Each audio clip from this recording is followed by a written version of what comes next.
చేసుకుంటున్నాడు.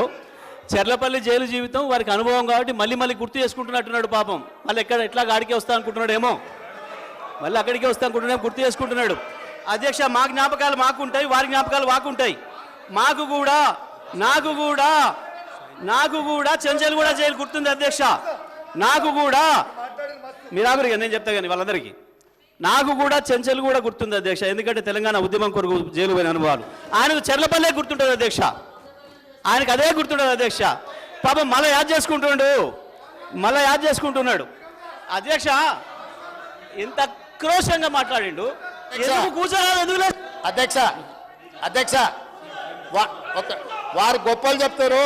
సూర్యాపేట రైస్ మిల్లులో దొంగతనం చేస్తే సూర్యాపేట మిల్లర్స్ పట్టుకొని సూర్యాపేట రైస్ మిల్లులో ఎవరిని చెట్టుకు కట్టేసిరో కూడా సూర్యాపేటలో చిన్న పిల్లగాన్ని నిక్కరేసుకున్న పిల్లగాన్ని అడిగినా చెప్తారు అధ్యక్ష. మిగతా వివరాలు మా వెంకటరెడ్డి గారికి ఒక 2 నిమిషాలు సమయం ఇస్తే వాళ్ళది ఎంత గొప్ప చరిత్రనో ఎప్పుడెప్పుడు ఏమేం చేసిరో తాతలు ముత్తాతల నుంచి మొత్తం లెక్క చెప్తాడు అధ్యక్ష.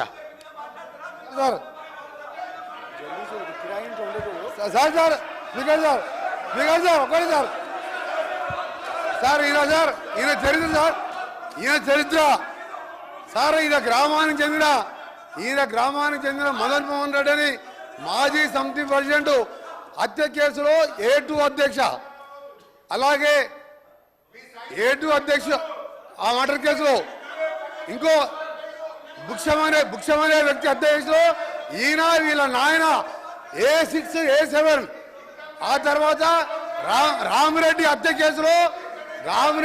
కేసులో A3గా ఉండి తడిపారు చేసినందుకు మా జిల్లాకి వెళ్ళి 1 సంవత్సరం పాటు బహిష్కరించాడు. పోతూ ఈ మర్డర్లు చేసి దోసపాటి గోపాల్ ఇదే అసెంబ్లీలో ఎక్స్ఎమ్మెల్యేగా ఉండే ఆ పెట్రోల్ బంకులో 1,80,000 రూపాయలు దొంగతనం చేస్తే ఆ కేసులో ముద్దాయి అధ్యక్ష. ఇంకొకటి రామారావు గారు ఎన్టీ రామారావు ముఖ్యమంత్రిగా ఉన్నప్పుడు ఎక్సైజ్ ప్రొవిజన్ పెడితే దొంగ మందు కర్ణాటక వెళ్ళి మందు తీసుకొచ్చి పట్టుబడితే మిర్యాలగూడ పోలీస్ స్టేషన్లో ఇప్పటికీ కేసు ఉన్నది అధ్యక్ష. ఈయన కేసులు చెప్తే తప్ప ఈయన గురించి మాట్లాడితే మా గౌరవం పోతుంది అధ్యక్ష.